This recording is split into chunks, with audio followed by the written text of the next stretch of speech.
Ambani versus Adani, the biggest business rivalry. दोस्तों, अगर सबसे अमीर उद्योगपतियों की बात करें तो हमारे जहन में सबसे पहला नाम ही मुकेश अंबानी और गौतम अडानी का आ जाता है। अक्सर ये दोनों एशिया के टॉप 2 सबसे अमीर लोगों में रहते हैं और दोनों के बीच नंबर 1 पर आने की ही होड़ भी रहती है। और आज के इस वीडियो में हम इन्हीं दोनों बिजनेसमैन और इनकी बिजनेस राइवलरी के बारे में बात करने जा रहे हैं। So let's get started. दोस्तों, एक तरफ है मुकेश अंबानी, जिन्होंने अपने पिता धीरूभाई अंबानी से मिली विरासत को इतनी अच्छी तरह संभाला कि अक्सर वो एशिया के सबसे अमीर बिजनेसमैन की लिस्ट में टॉप पर रहते हैं। वहीं दूसरी तरफ एक गरीब परिवार में जन्मे गौतम अडानी, जिन्होंने अपना पूरा बिजनेस अपने दम पर खड़ा किया और आज सबसे अमीर व्यक्ति होने के साथ साथ सबसे सफल एंटरप्रेन्योर भी माने जाते हैं। एक समय ऐसा था जब इन दोनों बिजनेसमैन के रास्ते अलग अलग हुआ करते थे। जहां एक तरफ मुकेश अंबानी का फोकस क्रूड ऑयल पर था, वहीं दूसरी तरफ गौतम अडानी एडिबल ऑयल का बिजनेस किया करते थे। अंबानी रिटेल स्टोर्स के माध्यम से बिजनेस कर रहे थे तो अडानी वेयरहाउस के थ्रू। इन विपरीत दिशाओं के बाद एक फील्ड ऐसी थी जहां इन दोनों बिजनेसमैन की मार्केट क्लैश होते थे, और वो थी पावर इंडस्ट्री। इन दोनों ही बिजनेसमैन को कोल में इंटरेस्ट था। जहां एक तरफ अंबानी दुनिया में सबसे कोल माइनिंग ऑपरेशन चलाते हैं, वहीं दूसरी तरफ अडानी इंपॉर्टेंट थर्मल कोल के सबसे बड़े ट्रेडर थे। वैसे तो गौतम अडानी भी कोल माइनिंग और बिजनेस करते हैं। 24 जून 2021 के बाद चीजें बदली जब अंबानी ने अगले 3 सालों में 75,000 करोड़ रुपए ग्रीन एनर्जी में इन्वेस्ट करने की बात कही। लेकिन इसमें प्रॉब्लम यह थी कि इससे पहले ग्रीन एनर्जी के क्षेत्र में अडानी की मोनोपोली हुआ करती थी।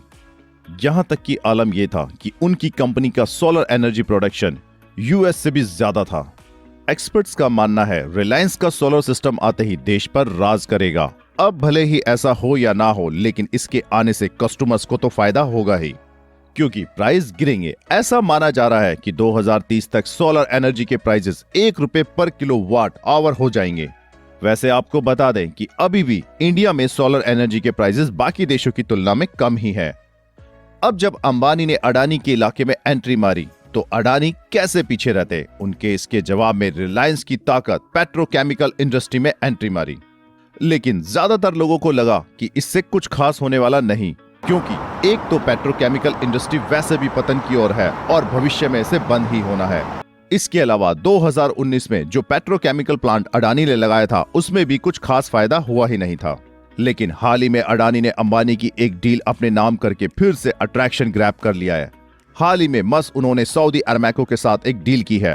पहले ये डील अंबानी के साथ होने वाली थी, लेकिन उनके सोलर एनर्जी बिजनेस की वजह से नहीं हुई और अडानी ने मौका देखकर चौका मारा और डील अपने नाम कर ली।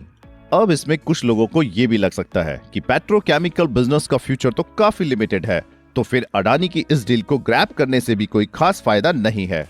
पर यह बात तो सऊदी अरामको जैसी कंपनीज भी जानती है, इसलिए कई कंपनी क्रूड ऑयल के साथ साथ ग्रीन एनर्जी में भी इन्वेस्ट कर रही हैं, ताकि समय के साथ भी वो रिलेवेंट रह सके। और अडानी और अरामको की डील भी इसी तरह की हो सकती है, और अगर ऐसा हुआ तो अडानी के दोनों हाथों में लड्डू होंगे। इस राइवलरी में कौन जीतेगा ये तो हम अभी नहीं बता सकते, लेकिन इसमें नुकसान कस्टमर्स का ही होगा।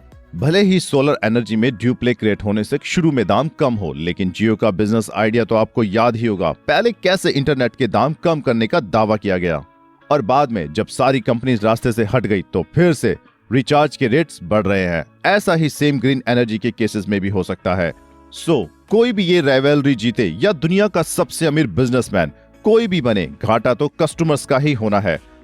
आपका इस बारे में क्या कहना है, हमें कमेंट करके बताइए, और जाते जाते चैनल को सब्सक्राइब करना मत भूलना। Thanks for watching.